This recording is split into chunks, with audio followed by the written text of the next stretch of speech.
પાણી એડ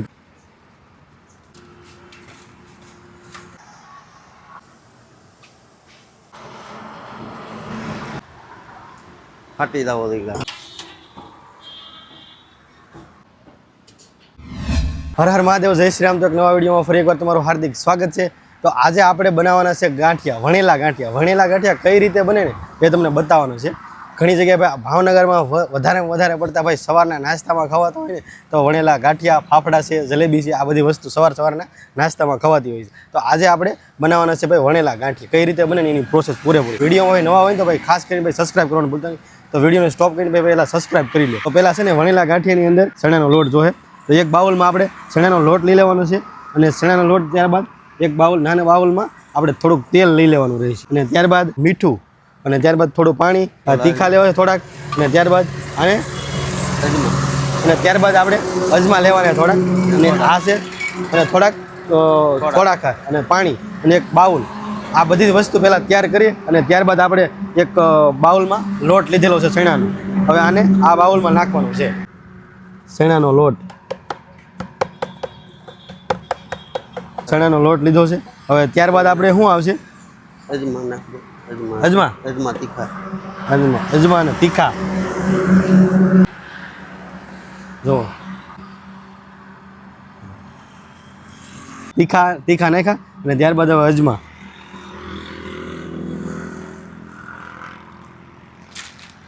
હવે પછી મીઠું થોડું અને તમારા જે પ્રમાણે લોટ લીધેલો હોય ને એ પ્રમાણે થોડું મીઠું એડ કરવાનું। મીઠું સોડા। હવે આવશે સોડા ખાંડ। હવે આપણે જે એક બાઉલમાં તેલ લીધું ને તેલ નાખવાનું રહેશે। તેલ એડ કરી દીધું। વાહ, હવે આપણો લોટ તૈયાર થશે। કેમ કે આને લીસો અને એકદમ મસ્ત બનાવવો હોય ને એટલા માટે આને વધારે પડતો મોણ આવે ને ત્યાં સુધી ને। વાહ, થોડી વાર આવી રીતે મિક્સ બધી વસ્તુ જે આપણે એડ કરી કે નહીં, મીઠું, સોડા ખાર, અજમા બધી વસ્તુ એડ કરીને હવે બધાનું મિશ્રણ કરવાનું રહેશે। બધી જ વસ્તુનું મિશ્રણ કરીને ત્યારબાદ હવે આપણે થોડુંક પાણી એડ કરી લેવાનું છે।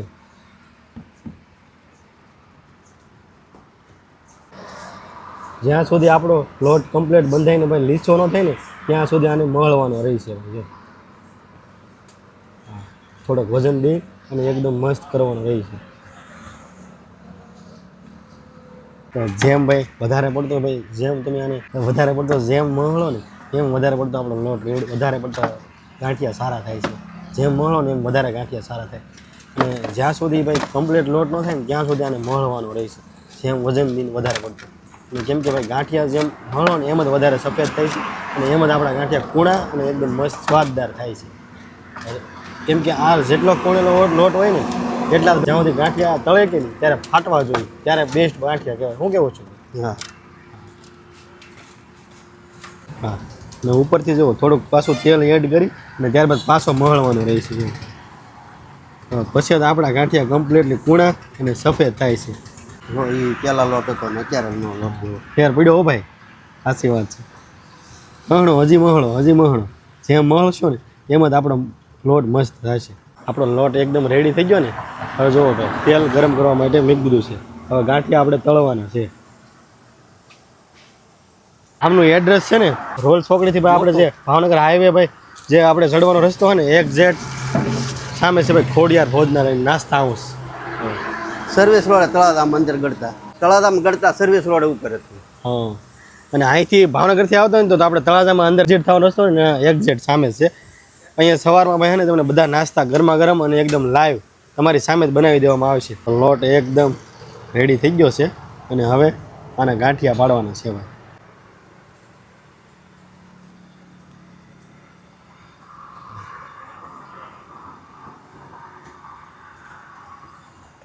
આ ગાંઠિયા ભાઈ જો આ રીતથી પડી જશે। કાંઈ જ ઘટે નહીં ભાઈ, એકદમ રેડી થવા આવ્યા છે આપણા ગાંઠિયા। હવે ત્યારબાદ હવે આને આપણે તેલમાં તળવાના છે। એકદમ રેડી થઈ ગયા ને, તેલ પણ આવી ગયું છે। હવે ગાંઠિયા તળવા માટે મૂકી દીધા છે। ગાંઠિયા વણાઈને રેડી થઈ ગયા છે। હવે તળવા માટે મૂકી દીધા છે. વાહ, એકદમ લાઈવ હો ભાઈ. હવે થોડી જ વારમાં આપણા ગાંઠિયા રેડી થઈ જાય.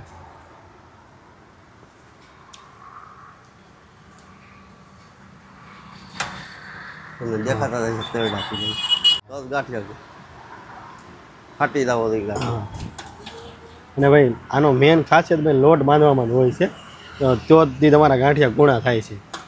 આ ભાઈ ગાંઠિયો તળાઈને રેડી થાય ને એટલે એકદમ વ્હાઈટ, હા એકદમ વ્હાઈટ થવો જોઈએ તો જ તમારા ગાંઠિયો સારો થાય. અને ગાંઠિયાની અંદર તરડા પડી જવા જોઈએ એવું કહે છે ભાઈ, તો તમારો ગાંઠિયો કમ્પ્લીટ કહેવાય.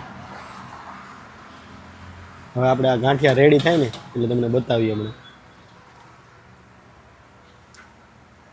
અને કેટલી વાર સુધી પાકવા દેવાનો છો? બસ પાકી જ ગયા, હવે કાઢીને લેવા. તેલ ઉપર આધાર રહ્યા હતા. આપણા ગાંઠિયા એકદમ રેડી થઈ ગયા છે.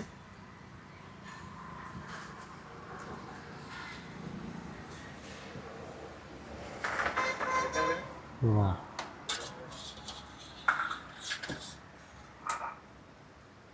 એકદમ મસ્ત હો ભાઈ, કાંઈ જ ઘટે નહીં. તો આ મેં ઘણી જગ્યાએ જોયું ને તો આ હોવું જોઈએ ગાંઠિયાની અંદર તરડા પડી જવો જોઈએ એવું કીધું. ઘણી જગ્યાએ મેં રિવ્યૂ લીધેલા છે તો ત્યાં એમ કીધું આ તરડા પડી જાય ને એટલે આપણા ભાવનગરી ગાંઠિયા બેસ્ટ કહેવાય.